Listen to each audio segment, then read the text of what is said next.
So the Galaxy S26 Ultra leaks just got a whole lot juicier, and this one might have spilled the beans on Samsung's screen plans for next year. Word on the street, straight from Ice Universe, is that the S26 Ultra is coming in hot with a 6.89-inch display, which, if we're being real, is basically the same as the 6.9 inches on the S25 Ultra. So yeah, no dramatic size change, but hold up, because that doesn't mean Samsung is foaming it in. The real story here isn't the size, it's what Samsung is allegedly packing into that panel. ICE says Samsung's about to shake things up with new core display tech, and that's where things get interesting. And sure, I know what you're thinking. Didn't we just hear a rumor about slimmer bezels and maybe a bigger screen squeezed into the same body? Yeah, that's true. But here's the fun part. Both can actually be true. Smaller bezels, slightly tweaked dimensions, and maybe even some sneaky behind-the-scenes display magic Samsung hasn't shown us yet. But here's where things really get wild.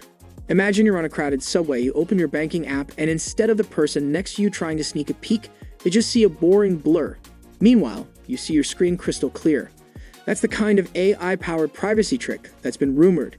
And it's way smarter than those clunky privacy screen protectors that make your phone look like a flashlight died inside it.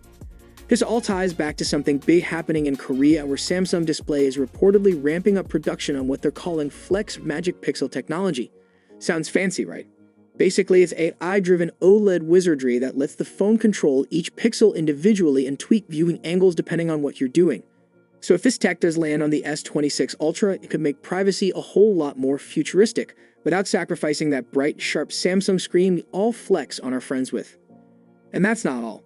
Apparently, Samsung's also cooking up a curvier design this time, which means we could finally see the Ultra ditch some of those sharp, boxy edges for a smoother, sleeker look. Honestly, I wouldn't hate it. So yeah, while the display size might not sound like a headline grabber, if Samsung pulls off this Flex Magic Pixel trick, the S26 Ultra could be hiding one of the most game-changing features of 2026. The big question is, would you actually care about AI-powered privacy on your screen, or does that just sound like another gimmick Samsung's throwing at us? Drop your thoughts down below. I'm curious to see where you stand. I'll catch you in the next one.